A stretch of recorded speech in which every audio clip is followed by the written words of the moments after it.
Hello dears, यहाँ पर हमारे पास क्लास 7 यूनिट नंबर 4 में प्रैक्टिकल ज्योमेट्री से रिलेटेड टॉपिक है triangle with respect two sides. तो पहला जो हमारे पास है वो है स्केलेन ट्राइंगल। कि स्केलेन ट्राइंगल जो है वो क्या होती है कि ऐसी ट्राइंगल जिसकी तीनों की तीनों साइड्स जो हैं वो डिफरेंट हों। और triangle with all of its sides are different, कि ऐसी ट्राइंगल जिसकी सारी की सारी साइज जो है डिफरेंट हो मेजर में, उसको हम स्केल एंड ट्राइंगल कहते हैं। इसमें देखिए ये डिफरेंट साइड्स की है, फिर ये वाली जो है ये भी डिफरेंट साइड्स की है, और साथ में लास्ट वाली जो है उसकी साइड्स भी थोड़ी डिफरेंट है एक दूसरे से। तो ये हमारे पास पहली तीन जो है स्केल एंड ट्राइंगल है। उसके बाद आइसोसेल्स ट्राइंगल वो होती है जिसकी टू साइड्स इक्वल हों। ये देखिए टू साइड्स अगर इक्वल है तो वो आपके पास आइसोसेल्स ट्राइंगल होगी। इसमें देखिए ये इसकी ये वाली जो साइड है ये इसके इक्वल है।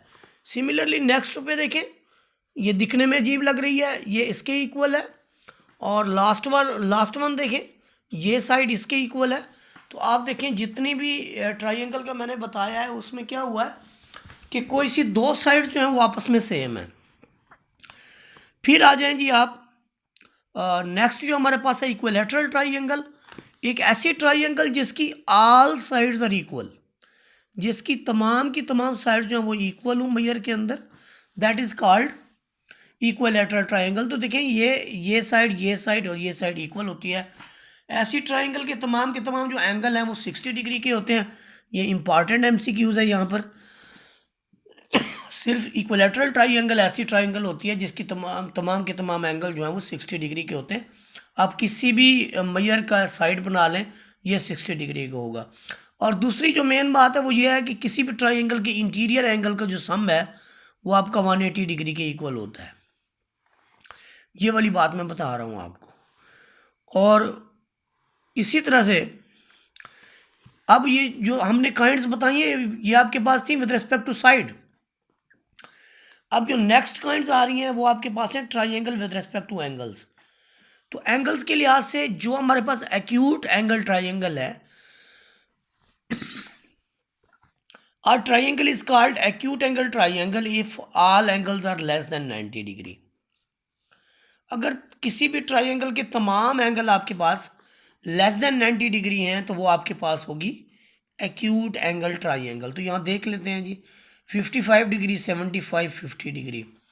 तो कोई एंगल आपको 90 से अबव या 90 का नहीं मिलेगा, 40, 70, 70।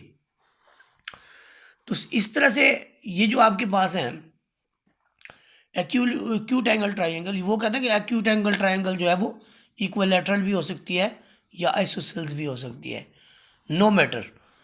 नेक्स्ट जो हमारे पास चीज़ है वो ये है कि if the sum of two angles in a triangle is greater than 90 degree, तो फिर उसके बाद वो एक्यूट एंगल ट्राइंगल नहीं रहती। देखिए इसके बाद जो नेक्स्ट है हमारे पास वो है राइट एंगल। ये राइट एंगल ट्राइंगल वो होगी जिसमें एक एग्जैक्टली 90 डिग्री का होगा। एक एंगल आपके पास राइट होगा, और राइट का मतलब ये है कि वो 90 डिग्री का एंगल होगा। ये देखिए ये इसकी फिग है, यहाँ पर ये 90 डिग्री का एंगल बना रहा है। 90 के सामने वाला जो है हाइपोटेनस होता है, ये बेस होती है, और साथ आपके जो है वो परपेंडिकुलर होता है। इसके बाद देखिए जी जो हमारे पास नेक्स्ट टाइप है, नेक्स्ट बड़ा नोट है, ये important note I think. All right angles जो हैं triangle can be isosceles. Right angle जो है वो भी आइसोसेल्स हो सकती है। इसके बाद है जी in a right angle triangle one angle is 90 degree and the sum of other two is 90 degree. कि एक एंगल तो आपका 90 डिग्री का होता है, बाकी दो के सम जो है वो 90 डिग्री के होते हैं, यानी अदर टू जो है वो कंप्लीमेंट्री होते हैं आपके पास। इसके बाद हमारे पास जो लास्ट टाइप है वो आपके पास है एब्ट्यूज एंगल ट्राइंगल। और ट्राइंगल इज कॉल्ड एब्ट्यूज एंगल अगर उसमें कोई एक एंगल जो है वो ग्रेटर देन 90 हो। अगर एक एंगल ग्रेटर देन 90 होगा तो वो एब्ट्यूज एंगल होगी। यहाँ पर देखें ये 120 का एब्ट्यूज हो गया, 105 का है, तो ये भी एब्ट्यूज एंगल हो गया। अब नेक्स्ट देखें आपके पास an obtuse angle triangle can not be equilateral. कि एब्ट्यूज एंगल इक्विलेटरल नहीं हो सकती। एब्ट्यूज एंगल ट्राइंगल में भी आइसोसेल्स आर स्केलेन, कि वो आइसोसेल्स भी हो सकती है और स्केलेन भी हो सकती है।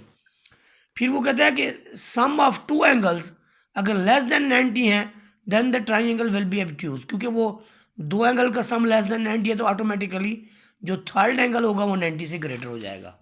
ये यानी उसने बातें चंद की हैं, तो ये साथ साथ हमें करना पड़ेगा।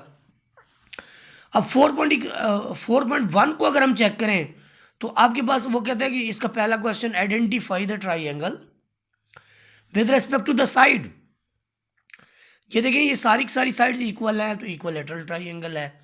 ये स्केलेन है क्योंकि सारी की सारी साइड्स डिफरेंट हैं, तो ये स्केलेन, ये आपके पास है इक्वलेटरल। ये आपके पास है जी एस लगा लेते हैं स्केलेन। ये आपके पास आइसोसेल्स आई लगा लेते हैं, और ये आपके पास फिर स्केलेन है एस लगा लेते हैं, और ये आपके पास है जी राइट, तो हम आर लगा देते हैं। ये जी देखें, इसके बाद हमारे पास है जी आइडेंटिफाई करना है। क्वेश्चन नंबर 2 के अंदर हमने आइडेंटिफाई करना है इसको। आइडेंटिफाई क्या करना है कि triangle with respect to the angles. तो ये आपके पास है जी एब्ट्यूज एंगल ट्राइंगल, क्योंकि एक एंगल 90 से बड़ा है तो ये आपके पास है एब्ट्यूज एंगल। तो ये दूसरी जो है ये 60 और 60, ये आपके पास है जी इक्विलेटरल ट्राइंगल। जब ये 60 ये 60 तो ऑटोमेटिकली ये भी 60 हो जाएगा। तो ये आपके पास है जी इक्विलेटरल ट्राइंगल। फिर उसके बाद आपके पास आ रही जी डिफरेंट एंगल हैं दोनों, और यहाँ पर भी आपके पास जाहिर है डिफरेंट है। तो ये एक्यूट एंगल है, कोई भी एंगल आपका 90 से बड़ा नहीं है, तो एक्यूट एंगल ट्राइंगल है। AC लिख लें या एक्यूट एंगल लिख लें आप। नेक्स्ट आपके पास है राइट एंगल, क्योंकि यहाँ पर 90 का एंगल है, जहाँ 90 का एंगल होगा वो आपके पास राइट एंगल होगी। इसके बाद आप देखिए ये 50 है ये 40 है, दो का सम 90, तो ऑटोमेटिकली ये तीसरा जो है वो भी 90 का, तो ये भी आपके पास राइट एंगल ट्राइंगल है। तो ये आपके पास एक्सरसाइज थी, ऊपर हमने थ्योरी पढ़ी है, नीचे एक्सरसाइज पढ़ी है। अगर आपको वीडियो अच्छी लगे तो लाइक और शेयर कर दें, नहीं लगती तो माशाल्लाह।